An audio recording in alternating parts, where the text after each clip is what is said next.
Rebel Force Radio presents Star Wars Cantina. Where are you going, Master? For a drink. Sorry about the mess. You will never find a more wretched hive of scum and villainy. We must be cautious.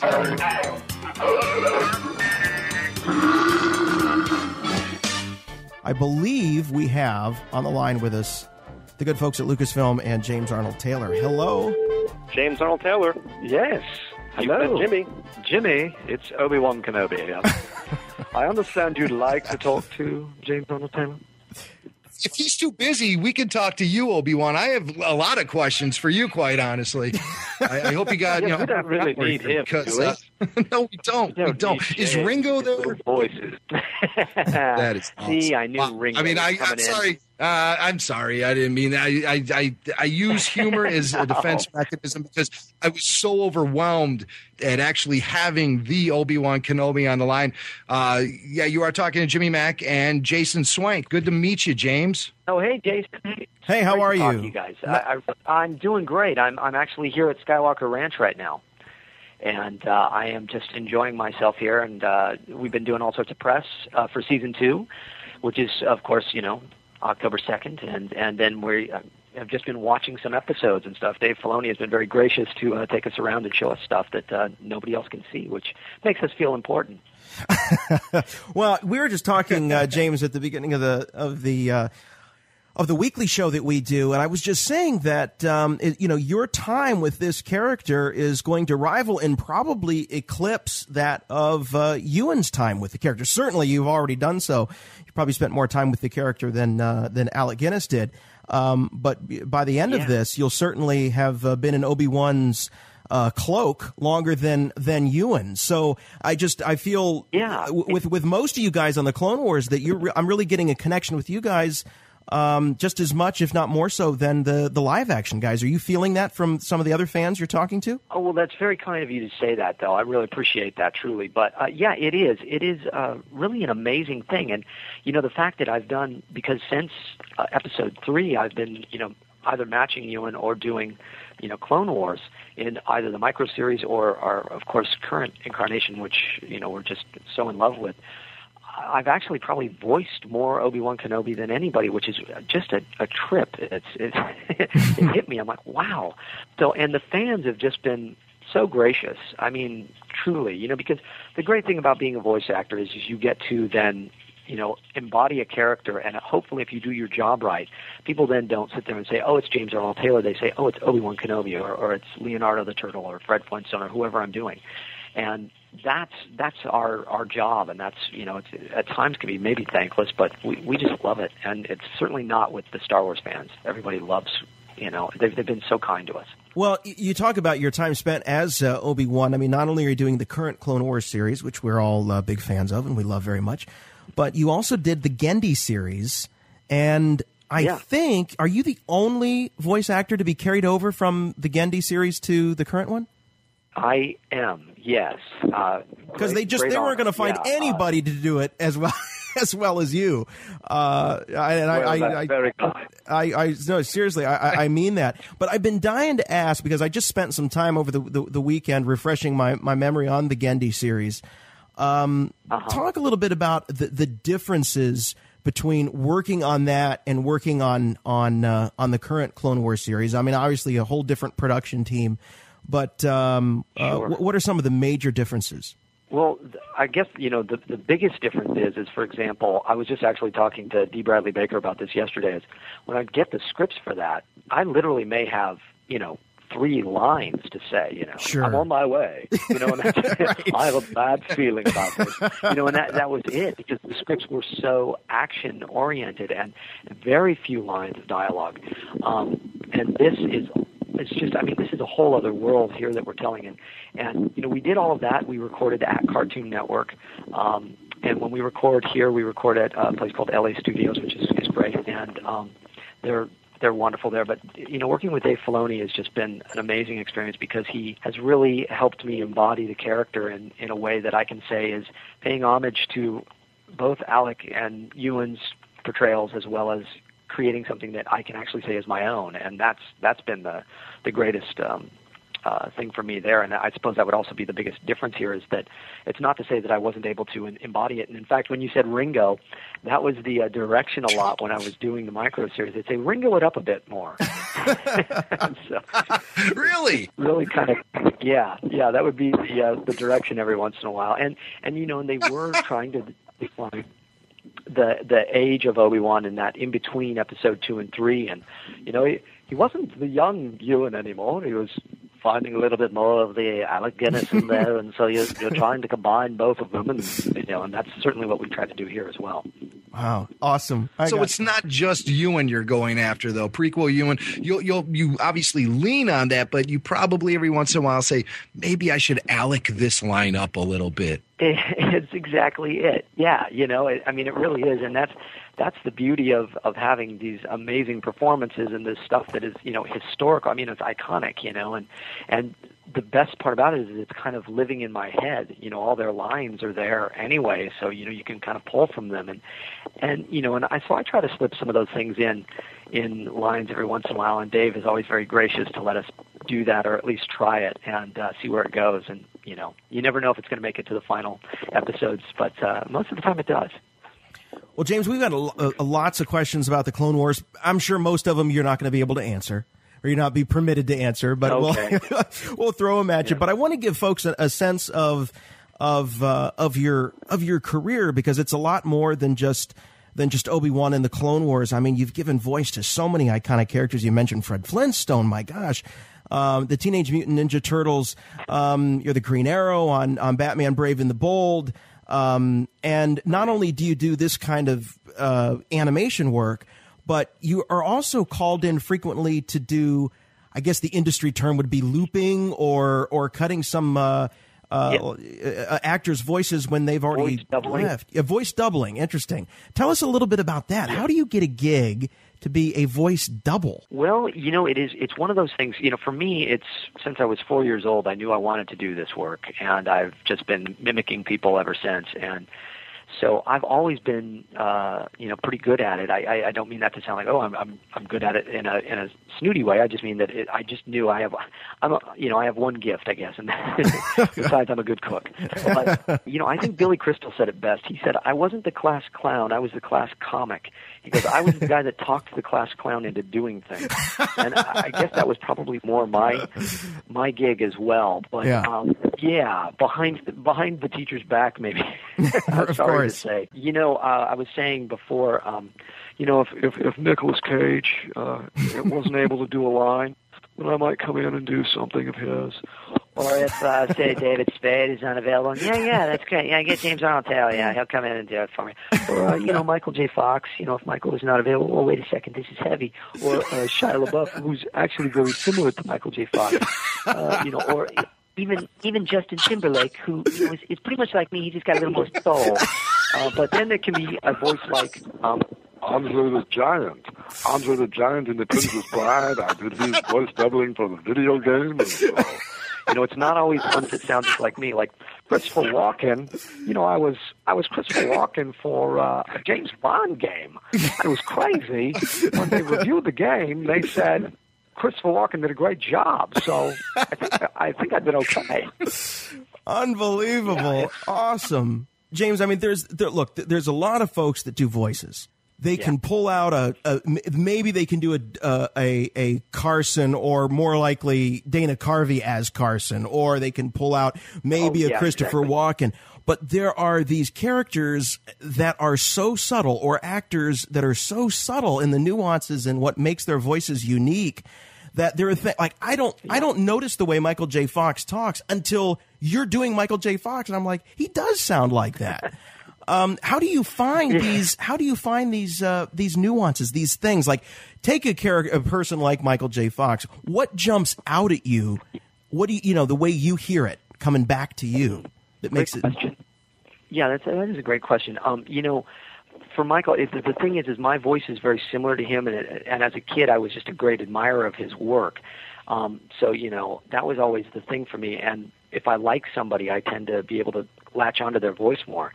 But he does have a little bit more of a nasal quality to me, and then he will kind of now as things have changed in his voice, he does tend to kind of he'll stutter a little or stammer a little on things, or he'll I just pick out little things that he'll do, and then I picture him in my head. Right. But it's just like so. Wait a second, Doc. You mean to tell me you built a time machine out of a DeLorean? Well, Marty, if you built a time machine out of a car, why not do it with some style? So I don't know. I'm just a total nerd. Man. I'm just raised watching all these things, and I just cue into them, and I can't explain it, but I love doing it. Is one of those things. Right. Well, it's a gift. It's like it's like anything else that you're sort of born to do. You joke and you say, well, I'm not saying I'm the best, but you've got paychecks that come in, regularly that say that you're one of the best. They got to get you to do some of these characters. Have you ever run up against an actor or a voice that you just couldn't do? Yeah, one. Well, I'll tell you one that everybody assumes I could do. My agents are always like going, "Oh, you can do this, and I go, "No, I can't." And it's Tobey Maguire, actually. And he's got a very unique something about his voice. It falls in a register that and I have a pretty wide range, but it falls right in my middle ground. And there's something about Tobey's voice that is just hard to latch onto for me in particular. And it's funny, I actually run into him every once in a while, and it's like I'm always listening to his voice, and just studying it. And it's like I just can't get it. I can't get it, and so. It's great though, because I have been Spider-Man in some video games, and I didn't. I was like, if you're looking for Tobey Maguire, I'm not going to be able to give it to you. And they're like, no, we just want your own take on it, which was great. So, yeah. Wow. But other than that, yeah, Ron Howard was a voice that, doing Ron Howard for Arrested Development, if he wasn't able to do something, I might come in, and it was one of those voices that it took me some time because it's so similar to my own voice. I just have to do a couple of little changes in my voice, and so that's almost harder, to do one that's farther away. Yeah, but that would do to do Fred Flintstone, and it's so far from my voice. It's easier for me to just instantly go there. You bring up Fred Flintstone. How long have you been doing Fred? About let's see, I would say about 5 or 6 years now. I guess about 5 years now. And Henry Corden was the voice actor, the actor that I actually took over for after him. But Alan Reed was the original Fred Flintstone. He sadly passed away in the 70s, and Henry was his voice double for singing. Alan couldn't carry a tune, and Henry could sing like Fred Flintstone. So he was the natural one to take over for Alan. So he did it for 30 years, and then he actually was the one that helped choose me as the person to replace him, and so it was wonderful because I got to work with him before he passed away, and he really gave me all sorts of pointers, and just a wonderful man, and his family was wonderful. It was great honor, and it's just every time I do it, it's still, even though most of the stuff is just cereal commercials and things now, it's just great to be able to say you're Fred Flintstone. Oh man, no kidding. Well, it does get better than that to a degree. Obi-Wan Kenobi is pretty darn cool. Absolutely. James, you've played so many characters that are so steeped in pop culture history. Is there something to you personally that makes Obi-Wan sort of stand above the rest or beyond what you're doing with all your other characters? Obviously, you put a lot into these characters. You're bringing up guys like Spider-Man, Fred Flintstone. These are huge icons of pop culture, but is there something that separates Obi-Wan Kenobi from the pack? Well, it's just, he is the most iconic character to me, and in that, you look at it, we've been doing all this press, and I was thinking about it, I thought, he is in every film. That's pretty great. He's in all of them, and we see his entire character arc, from young man to older man, to old man, that gives his life for the cause, and to save, just so many, and so that's pretty great to be able to have a part of a character that does that.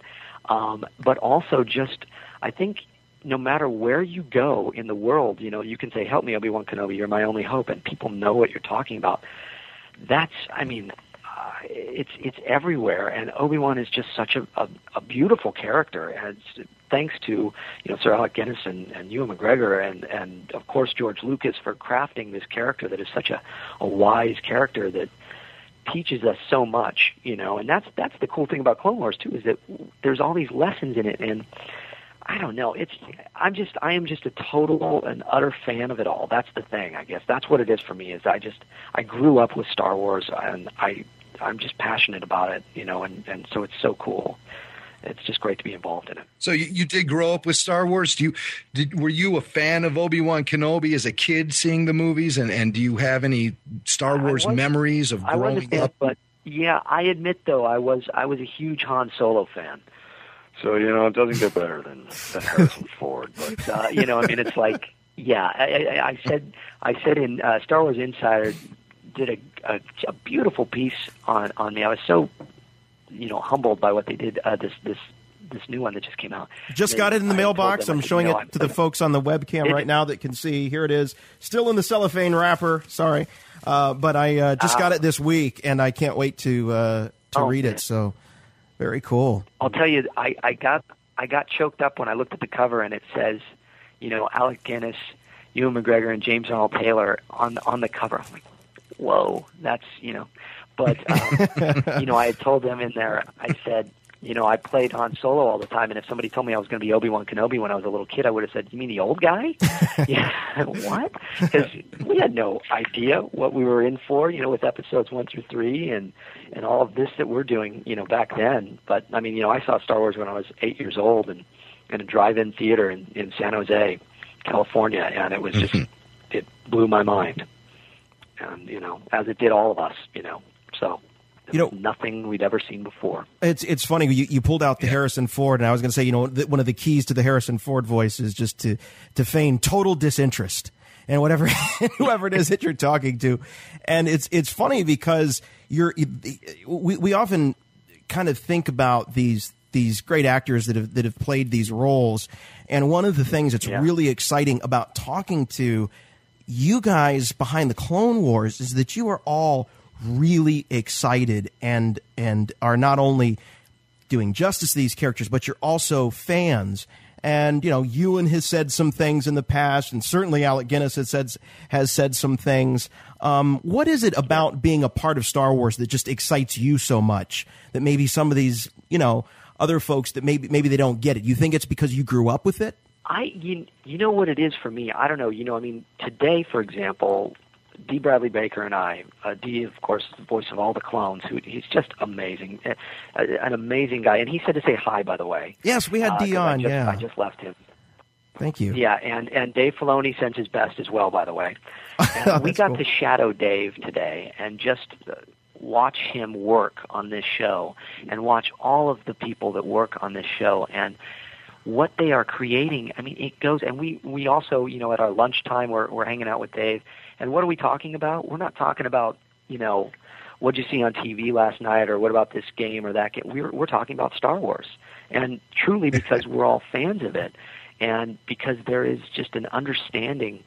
I think also as you get older, you understand the depth of all of it. As a kid, it's just exciting and it's fun.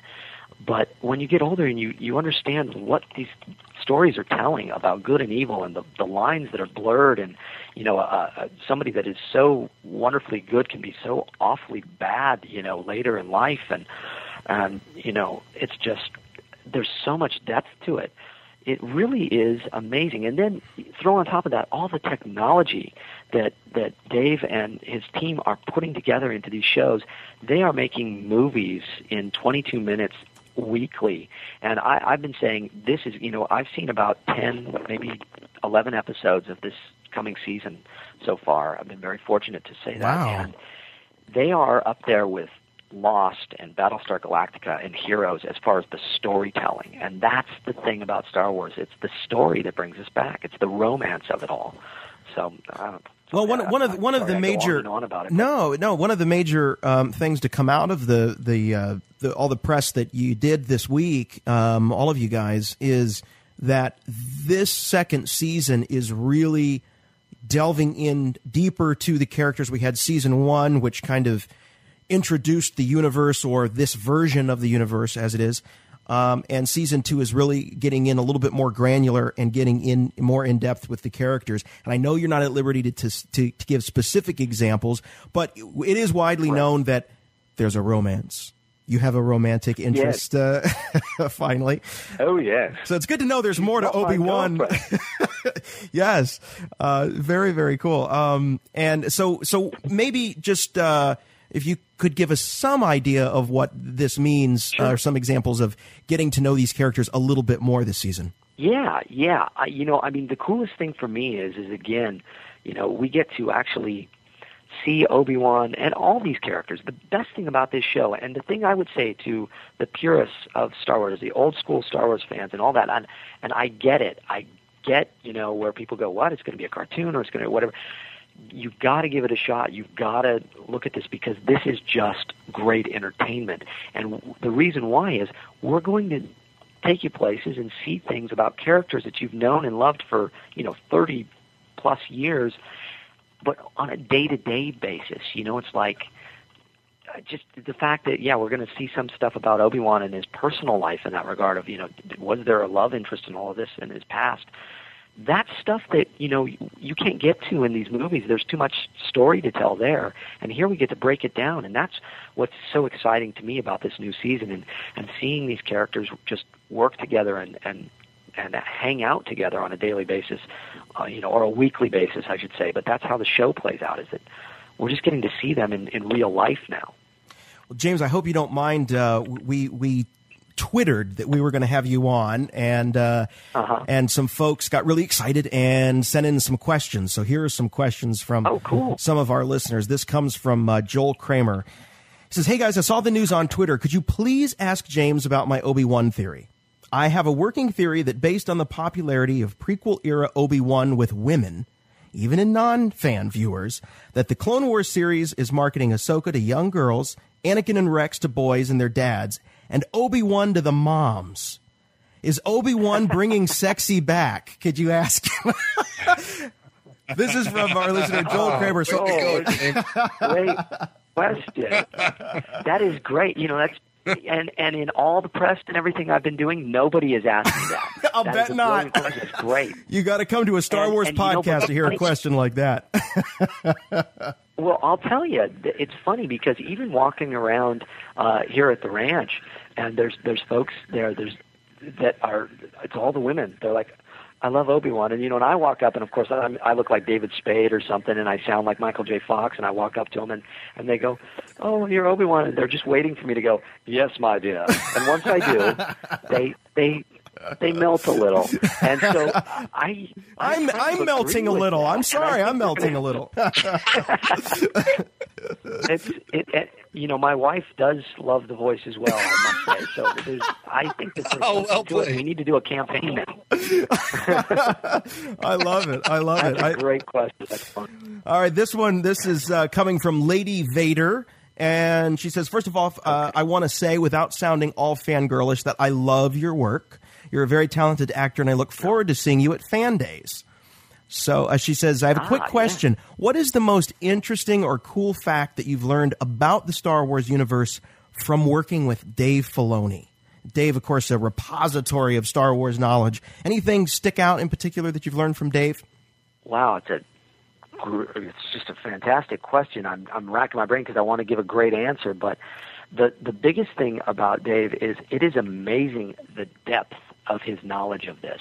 Watching him work today in meetings and yesterday and things where he will reference things literally like a drum cue. I mean, a specific drum in a 5-second cue from episode 5, and say, it was like this, and we're going for that feel.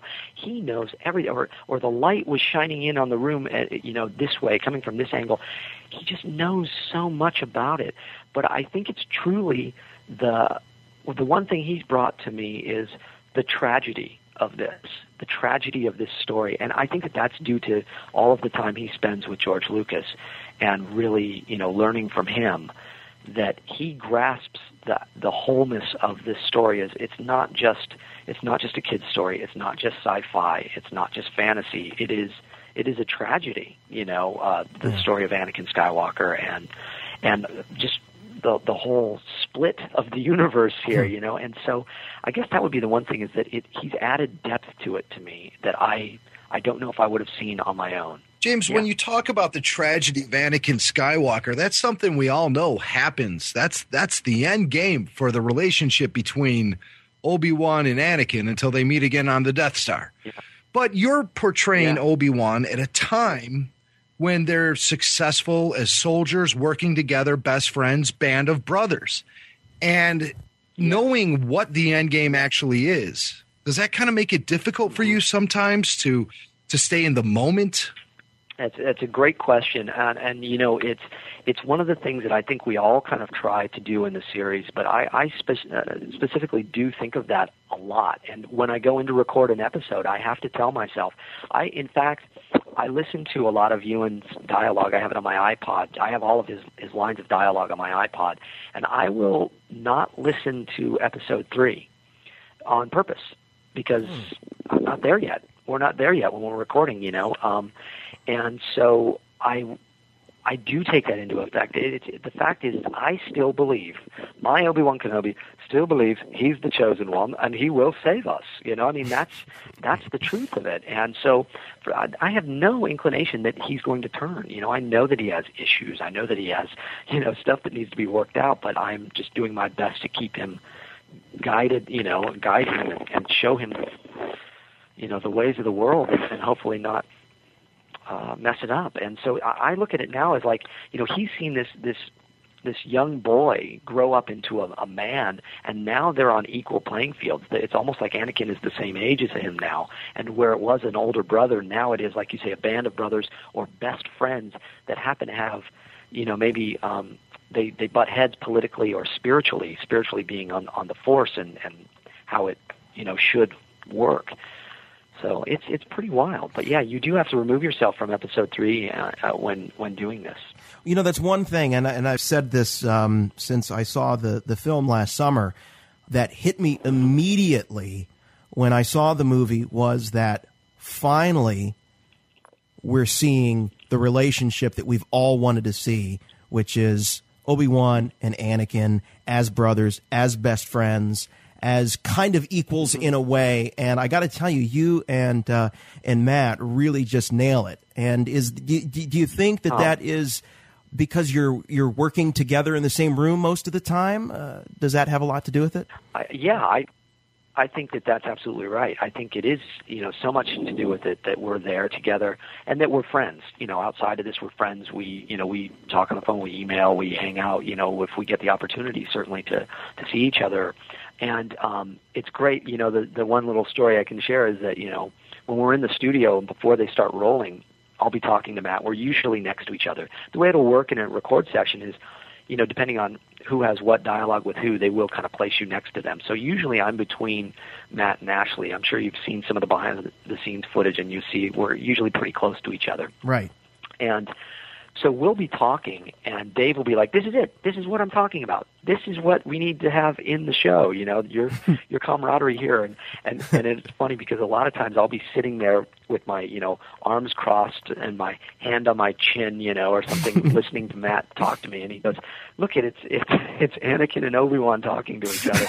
You know, and it's just the way it has worked, and you know, and of course, he's a strapping young man, and I'm getting up there in age, so we fit just right in these parts, I guess. Well, you absolutely do. You fit great together, and the chemistry comes across, and you're giving all of us Star Wars fans a real treat to finally seeing this brought to life. So great job. Yeah. So now let me ask you guys some questions. Oh, geez. So where are you broadcasting for? Well, it's probably secretive, I guess, but I want to be there with you next time. Well, I think you will be, actually. I think you will be, because we're going to be at Fan Days 3, and we'll be broadcasting live a couple of times throughout the convention, bringing it to the folks that can't actually be there live with us. But I'm actually located in Canton, Ohio, and maybe you've heard of Canton, Ohio. My partner in crime here, Jimmy Mack, is from Chicago. So we do this every week. Yep. Aha. So Wow. through the miracles of It is technology. it is amazing, isn't it, what technology can do? You How are do at the guys- ranch. You are at the ranch. Yeah, I know, right? James, you are It doesn't at get much ranch, cooler than this. right? You have your own room there? I'm in the. I think it's okay. I can say I'm in the Truffaut room. That's my room right now. All the rooms have a theme steeped in Hollywood history. That's right. Exactly. Yeah. So it's a great room. I've stayed in the Ansel Adams room and the Truffaut room, and it's amazing. It's peaceful and beautiful and wonderful. So it's really great. Is there a Howard the Duck room? Oh no. There is. That's actually where D. Bradley Baker is. That's where they put him. How did we know? Yeah. No, not that I'm aware of. But it would be great if there was maybe a closet or something where they kept things, and a storage closet with that sign on it would be great. Yeah, that's what it'd be. It would be the janitors, yeah, where they keep the brooms and the mops and the things like that. Oh man, Very cool. You guys, you're We're getting you in trouble, I'm sure. Yeah, no, I know. we don't want to do that, but we are looking forward to meeting you in person next month. So if you're not planning on attending, please reconsider in Plano, Texas. Fan Days 3, October 24th and 25th, I believe. Yep. And are you going to be able to go to the concert? Have you seen Star Wars in concert yet, James? I am doing that the 7th of this coming month. Yes, and along with all my cohorts. So very cool. excited about doing that. Yes. Awesome. And of course, you'll see Anthony Daniels. Now, you don't get a chance to work personally one-on-one with Anthony, do you? Because Anthony is over in the UK. Yeah, but it was great because at Comic-Con we got to meet and hang out a bit, and it was wonderful. He was really very complimentary to all of us, and which I just took as a great honor that he would say that. I mean, he took made a point to actually say to me, how much he enjoyed my performance and all that. So that was very humbling to hear. So, because he's seen it all, man. Yeah. I work with every Obi-Wan Kenobi, baby. Well, I know them all.